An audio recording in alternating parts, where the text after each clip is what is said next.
자, 여러분 안녕하십니까? 반갑습니다. 김동수입니다.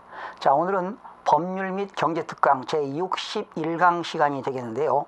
오늘은 더불어민주당 서울 중량구 갑 서영교 의원께서 지난 2016년 6월 1일에 1호 법안으로 소비자 집단소송법을 법률안을 대표 발의했습니다. 소비자 집단소송법 법률안 대표 발의한 내용에 대해서 제한 이유를 소개하도록 하겠습니다. 제한 이유는 최근 가습기 살균제에 의한 사망자가 146명에 이르는 것으로 밝혀지고 공식 피해자만 221명에 이르는 등 그 피해가 크게 늘어나는 것은 가습기 살균제에 의한 폐 손상 등이 우려된다는 중간조사 발표에도 불구하고 옥시 등 판매사가 판매를 금지하지 않은 데 큰 원인이 있다고 할 것입니다. 그럼에도 불구하고 옥시 등 가습기 살균제 제조 및 판매사에 대한 소송을 제기하는 소비자의 수는 소수에 불과한 실정입니다. 이외에도 집단적인 피해자가 발생한 사례는 정유기업, 담합으로 더 비싼 휘발유를 구입한 소비자, 과대 허위 광고로 인해 잘못된 정보를 통한 구매를 한 소비자, 토익 시험 시행사의 부당한 약관으로 인해 부당 환불을 당한 소비자 등이며 소비자의 집단 피해 발생은 계속 증가하고 있습니다. 이러한 경우 기업에 대한 손해배상 소송을 제기하여 피해를 구제받을 수 있으나 소비자 손배소송의 경우 소액의 손해가 광범위한 다수에게 발생한 경우가 많아 변호사 비용 등 소송 비용으로 인해 적절한 소송 제기가 이루어지지 못하는 경우가 허다합니다.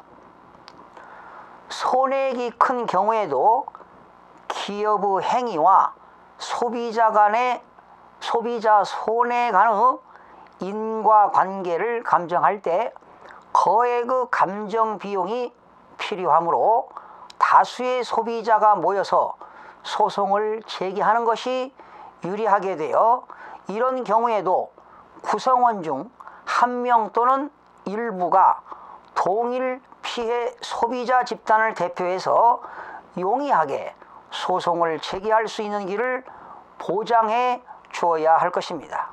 그리고 소비자 소송의 특징은 다수의 소비자에게 단순한 구매 행위로 인해 동일 손해가 발생한다는 점이므로 소비자마다 같은 소송을 반복하여 제기하는 것보다는 일부 소비자가 기업을 피고로 하여 자신의 손해를 인정받으면 동일한 형태의 구매 소비자에게는 그 소송의 기판력을 같이 받을 수 있도록 제도화하여 손해배상을 받을 권리를 인정하는 것이 사회적인 비용을 줄일 수 있고 자본주의 사회에서 소비자의 권익을 효과적으로 옹호하고 기업 측의 불법 부당행위를 효과적으로 차단할 수 있을 것입니다. 우리 헌법 124조에서 국가는 건전한 소비 행위를 계도하고 생산품의 품질 향상을 촉구하기 위한 소비자 운동을 법률이 정하는 바에 의하여 보장한다고 규정하고 있습니다. 이와 같이 소비자를 보호하는 것은 헌법이 규정한 국가의 의무입니다.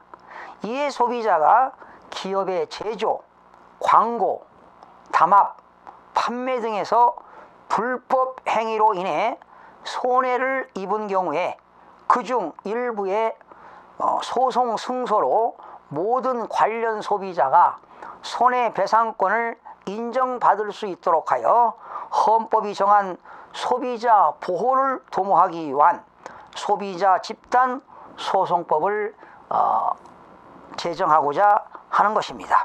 그래서 서영교 의원께서 이렇게 가습기 이 살균제 문제로 인해서 이렇게 소비자 집단 소송법 법률안을 대표 발의했는데요. 그 내용을 살펴보게 되면 소비자 집단 소송으로 기업 측의 불법 부당행위 차단이 근절될 것이다, 이렇게 생각되고요. 그 소비자 집단 소송법 핵심 내용 몇 가지를 제가 소개해 드리도록 하겠습니다. 소비자 집단 소송 사건은 구성원이 50인 이상일 때만 소비자 집단 소송을 할 수가 있게 되고요. 아마 인지액 소송하게 되면 인지액이 들어가겠죠. 인지액 상한액은 1,000만 원 정도가 들어갈 것입니다. 이때 소비자 집단 소송할 때 대표 당사자는 소비자 집단 소송으로 경제적 이익이 가장 큰 자가 대표 당사자가 될 수가 있고요. 손해배상액은 표본적이고 평균적이고 통계적인 방법을 사용하도록 되어 있고요.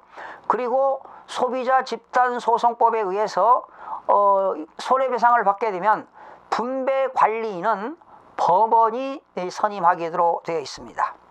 그리고 소비자 집단 소송의 소를 제기하는 자, 대표 당사자, 원고 측 소송 대리인 또는 분배 관리인들은 배임 수재 등 배임 중죄도 적용받을 수가 있다는 내용이 핵심 내용이 되겠습니다. 여러분들께서 소비자 집단 소송법에 대해서 상세한 내용을 알기를 원하는 사람들은 뉴스 300에 들어가시면 김동수의 입법 시비 칼럼에서 상세한 내용을 알아보실 수가 있겠습니다. 여러분, 다음 시간에 찾아뵙겠습니다.